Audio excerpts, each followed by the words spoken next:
Hey BookTube! Welcome back to the History Shelf. My name is Peg. In this video, I want to talk about Barnes & Noble. I want to talk about their new membership model, which is now the Barnes & Noble Premium membership. And I want to talk about whether it's worth it. And I'm going to be speaking just from my perspective and how I use my Barnes & Noble membership to, supplement my library. And I thought maybe my insights could be helpful to some of you out there. If you're considering, is this worth it? For many years, Barnes & Noble had their standard Barnes & Noble membership card. And you would earn 10% off as a member off of books, magazines. I think you got a slight discount at the cafe.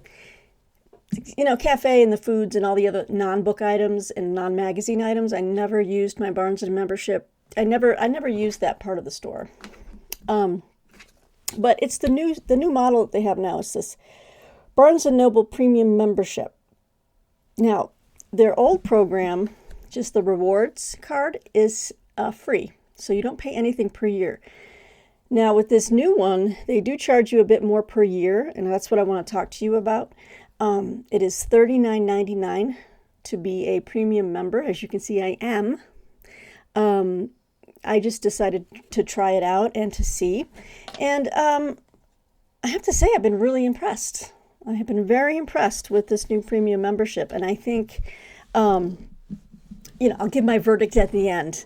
If you just sit through this video, I'll show you some books I've picked up recently at Barnes & Noble, whether in the store or purchase online, and just show you some of the perks that come with the premium membership. I'm not making any commission from this at all. It's just I'm just a consumer sharing my review of the premium membership. So let's start off with just give you some of the basics on this. So the Barnes & Noble Rewards card doesn't cost you anything. And they moved to this new system for both the premium and the rewards card, where you earn what they call stamps. So for every $10 you spend, you earn a stamp. And then when you hit 10 stamps, you get a $5 reward. Okay, so both the rewards and the premium work off that as far as, earning towards free things, free books, free $5 that you can apply towards your totals. But really, that's where the rewards program ends. That's all you get.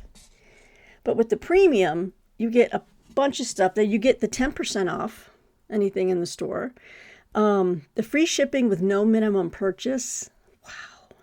That's a game changer, especially for me. And they have 10% off Nook devices and accessories. I mean, I can just go to their webpage and check out membership. They have all of the perks listed. They get a special offer for your birthday. You get exclusive deals and offers. And in fact, I almost took part in it was a leap year deal that they had where you could earn, instead of earning twice the number of stamps, you could earn 3 times the number of stamps if you made an order. I didn't get around to it in time, so I didn't get the 3 stamps. But I mean, that can just easily, boom, put you into the $5 reward almost immediately. The other neat thing, and this is a funny story, went to Barnes & Noble not knowing my membership benefits. So I went there with my sister one day. And, I went to the counter and was checking out and just picked up some magazines and history magazines, of course. And the cashier, I gave him my membership, my phone number. That's how they look you up. And he goes, "Oh, yeah, you're a member." And then he steps back and he's like, "Pick out a tote." And I was like, "What?" He goes, "It shows here that you're owed a tote. Would you like it now, or do you want to pick it up later?" I said, "Oh, I'll take it now." He's like, "What color?" And there's 3 different colors of totes. And yes, I get very excited over these mundane things.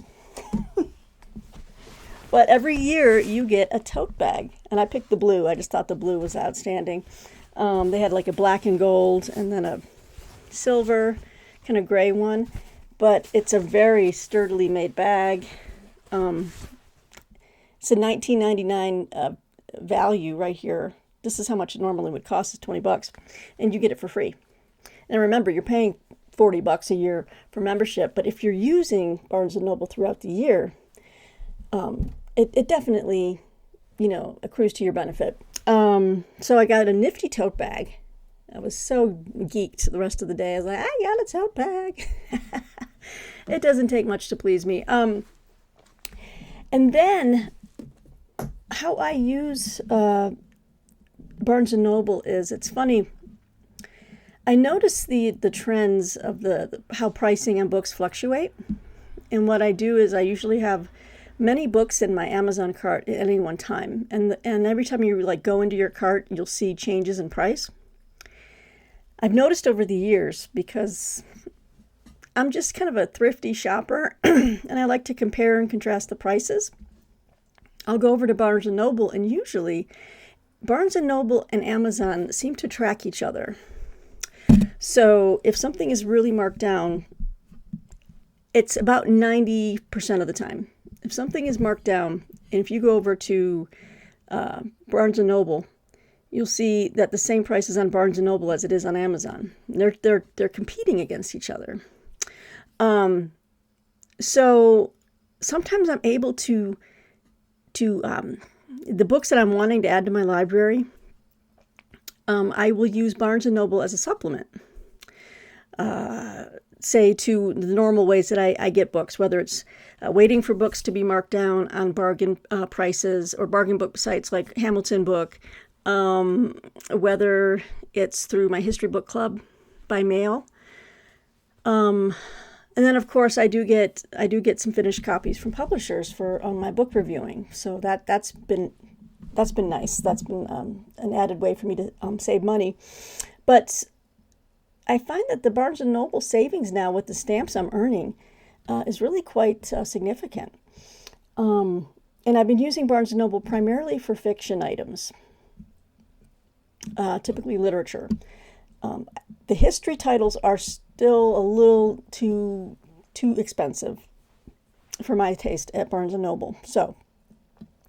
But I will use Barnes & Noble if I want to pick up some contemporary literature, something that BookTube is talking about, or just books that I've been looking around for and doing my own price checking on. So for example, let's see, late last year I picked up this when it was all the rage, and I think it was a Christmas sale too. There was a sale going on. So not only do you get sale prices, but you also in addition get the 10% on your membership off of the sale price, and free shipping with no minimum purchase, which is just for me so important. And for many of you, here's the thing with me is I don't live near a Barnes & Noble. I mean, I have to truck down the interstate, okay, spend gas, whatever. So it makes sense for people who are not near a Barnes & Noble to have a premium membership, I think, just because of the fact that there's free shipping and you don't have to buy a minimum amount. So I picked up the set of books, Cormac McCarthy's last two books, Stella Maris and The Passenger, in the handy slipcase. I kind of got that for myself for Christmas. And I have already earned like $10 in rewards, which I applied to a future order when that happened. So it's like just right out of the gate, I was saving money with the Barnes & Noble Premium membership. And then I decided to get, I'm not sure when I can start these, but I want to start these soon. I've this author, Sigrid Undset. As many of you know, she's quite popular. She is a Norwegian writer, right? And I have her book, Kristin Lavransdatter, which is a trilogy. I have it in a big, I think it's a Penguin Classics edition. I also have a couple of books from hers from Clooney Media, because she was Catholic, and Clooney Media has published some of her works. But this one was printed by the University of Minnesota Press. Right? Yeah, University of Minnesota Press. So I was looking around. This is a tetralogy she wrote, and at the time that I bought these, the fourth volume wasn't out yet. It is now, and I need to pick it up, and I'll probably get it through Barnes & Noble. As I said, I use it for literature. That's really what I use it for now.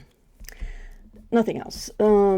But I picked up 3 of the books that she has in this tetralogy called Ola Odinson.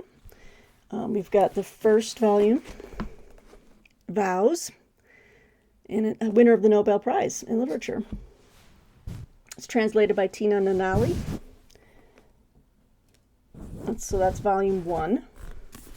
And I picked up volume 2, Providence, Ola Odinson, Providence, by Sigrid Undset. And then Crossroads. So the 4th one is out. And like I said, I'll probably put that into the Barnes & Noble cart and earn some stamps. You know what I'm saying? But in case you're wondering what this tetralogy is about, I'll read you a quick synopsis here. As a child, Ola Odinson is given by his dying father to an old friend, Steinfinn Thorason, who rashly promises to raise the boy and eventually marry him to his daughter, Ingunn. Against the background of turbulent 13th century Norway and the complicated relationship between Olav and Ingunn, a series of fateful decisions leads to murder, betrayal, exile, and disgrace. In Vows, the first book in the powerful Ola Odinson tetralogy, Sigrid Undset presents a richly imagined world split between pagan codes of retribution and the constraints of Christian piety, all of which threaten to destroy the lives of 2 young people, torn between desires of the heart and the dictates of family and fortune. Now, you know, that sounds right up my alley. Great historical fiction with religious kind of faith overtones. So, yeah, these were recent pickups from Barnes & Noble. Very pleased with that. Oh, and then I picked up this book at a really good price with the premium membership. I've first seen this book on Johnny Keane's channel. I also like to read literature in translation, and especially when it has to do with the historical era. And this is Antagony by Louis Ngoidasolo, translated by Brendan Riley. It's monster book, man. We're talking March of the Mammoths right here. Whoa, it's like 1,120 pages. Let's see here, in case you're wondering what this one is about. Antagony surveys the social history of Barcelona and Catalonia, primarily since the end of the Spanish Civil War in 1939. The work, originally published as a tetralogy, here we go, there's a theme here, and now collected into 1 volume, follows the youth and education of Raúl Ferrer Gamind, son of a well-connected middle-class Catalan family that embraces Franco and Spanish nationalism. See, so something I'm already interested in. Its potent drama plays out through Ngoidasolo's crisp, forceful presentation of youth, humor, optimism, rebellion, violence, sexual awakening, indulgence, punishment, and the realization of one's artistic vocation. Across the 4 volumes, juxtaposed fragments are linked by resonances that tell the life of the protagonist from his childhood and what he writes, introducing variants and echoes of his life and his family and social environment throughout the story. Alternately modern and historical, Antagony displays intelligent realism, emotional gravity, profane beauty, brute vulgarity, sweeping rhetorical scope, and seamless transitions through long, streaming passages of narrative and introspection. So, this book here, a little bit about the writer. He was born in 1935. This tetralogy was published between 1973 and 1981. So I like big, beefy novels, and especially works in translation. So, and I got it for a really good price at Barnes & Noble, and my premium membership, it paid dividends immediately. So, these are just some of the books I picked up. And again, I'll be due for another tote bag, actually, in May, because my membership renews in May. So I'll probably get another color. But that's all to say. Again, I'm not making anything off of this. I just thought maybe it might be interesting. It's a different kind of video for me just to talk to you about, different ways I procure books and, what is economical and what's the best deal out there. And just give you my opinion. There may be others out there who disagree. And absolutely, put your opinion out there. But for me, not living close to a Barnes and Noble, I really rely on the free shipping. I love the 10% off. I love the 10% off even on pre-orders and sale items. So, I mean, it really knocks the prices down. And it allows me to get books that are, I otherwise might not get, even on Amazon. So, yes, premium membership. Is it worth it? This reader says yes, it is worth it. So, it's kind of cheesy and corny, but it's true. I'm happy with it. And in fact, when I first got this card and I saw the deals I was getting, I was like, I should make a video about this just to say not only how I feel about it, but I want to know what you guys feel if you have a premium membership, if you found a value from it. Again, just $40 a year and you get all of these different things. So what say you? Do you use your premium membership? How often? Do you find it saves you money? Do you like earning stamps? I mean, or are you just happy with the straight rewards? Just earning stamps toward $5 rewards. Is that your cup of tea? I'm just curious to hear. I'm always, looking to find new ways to find books that we can all acquire cheaply as we try to expand our libraries. And not that I need to expand my library, but when you're a bibliophile and you're a book lover, that's just what you do. So let me know in the comments below what you think. And if you're interested in exploring this more, just go to their website and look at the membership page. I'll tell you everything you need to know. But again, I think it is worth it. So let's sound off, guys. Let's hear what you have to say. And as you can see, I've put Daisy to sleep in the corner. So sweet Daisy. All right, guys. Well, hope you're having a great day out there. I look forward to hearing and reading your comments below. Take care. Until next time. Bye.